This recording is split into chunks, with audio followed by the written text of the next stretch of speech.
Blood warlock एपोकॅलिप्समधील succubus partner C6 elite. उच्च स्तरीय प्राण्यांशी लढणे खरोखरच धोकादायक होते. एखाद्याला अंडरवर्ल्डमध्ये पाठवण्यासाठी आणि मृत्यूच्या महान देवाला अभिवादन करण्यासाठी एकच चूक पुरेशी होती. खरं तर अगदी सर्वनाशाच्या पहिल्या काही मिनिटात लेव्हल 3 झोंबीशी लढणे अत्यंत कठीण होते. एक स्पर्श, किंचित स्क्रॅच, आणि हे सर्व लगेच आणि तिथेच संपेल. आयुष्य संपण्यासाठी चाव्यादारे किंवा जास्त संपर्क घेतला नाही.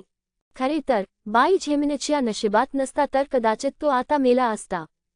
त्यावेळी त्याच्या खोलीची खिडकी लहान असल्यामुळे लेव्हल 5 बिग बींना थेट त्या मार्गाने उड्डाण करण्याशिवाय पर्याय नव्हता, ज्यामुळे बाई झेमिनला हल्ला कोठून होणार हे माहीत असल्याने त्यावर हल्ला करणे खूप सोपे झाले. अन्यथा अशा वेगवान आणि अप्रत्याशित राक्षसाचा पराभव करणे त्याच्यासाठी अशक्य होते. या एकाच स्किलमुळे त्याला त्याचे ब्लड मॅनिप्युलेशनचे कौशल्य प्राप्त झाले. जर हे कौशल्य नसते तर बाई झेमिनला त्यांची खोली यशस्वीरित्या सोडताही आली नसती आणि आतापर्यंत झोंबी फूल बनले असते.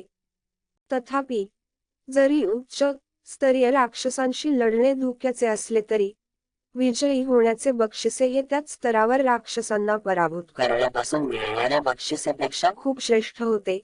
प्रत्येक व्यक्तीला प्रत्येक स्तरावर फक्त 2 स्टेट पॉइंट मिळाले हे लक्षात घेता फक्त अतिरिक्त स्टेट पॉइंट्स हे 2 किंवा अधिक स्तरांच्या समतुल्य होते.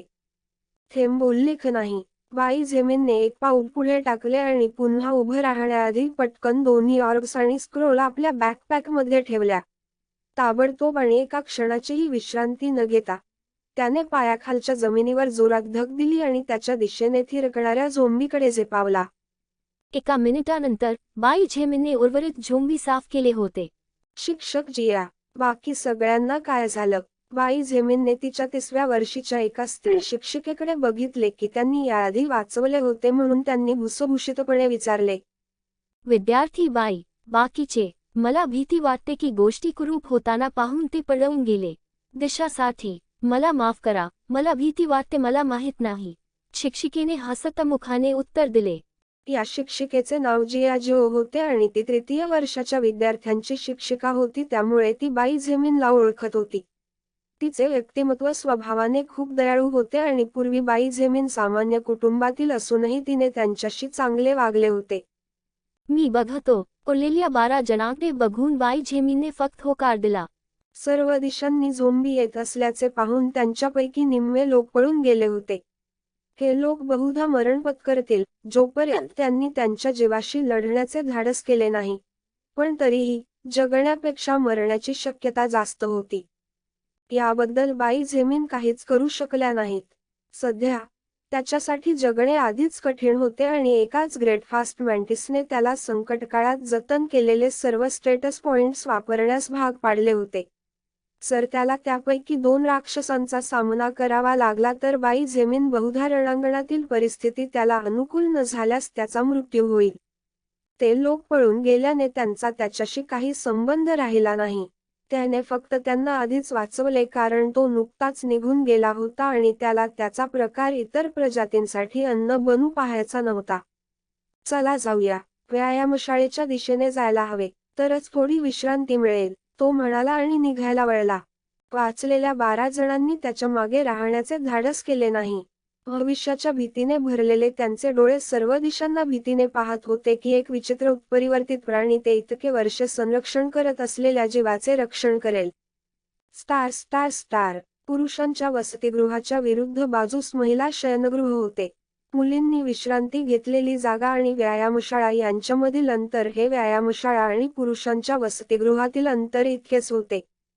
सुमारे 20 जणांचा एक गट व्यायामशाळेच्या दिशेने निघाला. लोकांचा हा गट प्रामुख्याने स्त्रियांचा बनलेला होता, परंतु त्यांच्यामध्ये 7 पुरुष देखील होते. तथापि स्त्री असो वा पुरुष, ते सर्वजण आदराने, कौतुकाने किंवा प्रेमाने पुढे स्त्रीच्या पाठीकडे पाहत असत. 5 झोंबींचा गट वाचलेल्यांच्या गर्दीकडे अडखळला. त्यांचे विकृत भाव आणि त्यांचे कोरे डोळे पाहून त्यांच्यापैकी अनेकांना गुदमरल्या गेलेल्या रडण्याच्या आवाजाने थरथर कापल्याशिवाय राहत नाही. या गटाचे नेतृत्व करणारी आणि जवळपास 20 लोकांचे प्राण खांद्यावर घेऊन जाणाऱ्या महिलेचे सुंदर चांदीचे केस आणि निळे डोळे होते. तिची त्वचा दुधासारखी पांढरी आणि शुद्ध रेशमासारखी गुळगुळीत होती, ज्यामुळे तिला खऱ्या परीसारखेच स्वरूप आले. तथापि तिची अभिव्यक्ती चिरंतन बर्फासारखी शीतल होती, ज्यामध्ये कोणताही भावनिक प्रवाह नव्हता. तरीही तिचे भाव बर्फासारखे थंड असले तरी तिचे शरीर आगीसारखे गरम होते, योग्य ठिकाणी वक्रांनी भरलेले आणि अत्यंत मोहक होते. 5 झोंबी पाहून केवळ 22 वर्षांची ही तरुणी घाबरली नाही. तिची नजर जराही बदलली नाही. तिने हात फिरवला आणि 5 बर्फाचे पाईक तिच्या डोक्यावर तरंगताना दिसले. तिच्या हाताच्या दुसऱ्या लाटेने 5 बर्फाचे पाईक येणाऱ्या झोंबीकडे वळले. अतिशय अचूकतेने 5 बर्फाच्या पाईकांनी लाजिरवाण्या मंद गतीने चालणाऱ्या 5 झोंबींच्या डोक्यावर धक दिली, ज्यामुळे प्रत्येक लक्ष्याच्या डोक्यात लहान मुठी एवढे छिद्र निर्माण झाले. तथापि बर्फाच्या एका लहान थराने जखमा बंद केल्याने जखमांमधून रक्त आले नाही. जेव्हा उर्वरित वाचलेल्यांनी हे पाहिले, तेव्हा त्यांचे भाव अधिक चांगले बदलले आणि या महिलेबद्दलची त्यांची मूर्तिपूजा लगेचच अनेक पटींनी वाढली. दुसरीकडे बाईंचे भाव अजूनही नेहमीसारखेच थंड आणि उदासीन होते. Star star star. वेगळ्या दिशेने वाचलेल्यांचा दुसरा गट 2 माणसांच्या नेतृत्वाखाली वेगाने पुढे जात होता. या गटात सुमारे 30 लोक होते, म्हणून तीव्र महत्त्वाच्या वासाने अनेक झोंबी तसेच इतर विचित्र प्राणी आकर्षित केले, ज्यांचा उत्क्रांत होण्यासाठी त्यांना खाऊन टाकण्याचा हेतू होता. 2 झोंबी अचानक इमारतीच्या आतून दिसले आणि वाचलेल्यांच्या दिशेने थक झाले. तथापि वाचलेल्यांनी भीतीने ओरडण्याआधीच 2 बाण उडून संक्रमित झालेल्या दोघांच्या मेंदूवर आदळले आणि ते लगेचच निर्जीव झाले.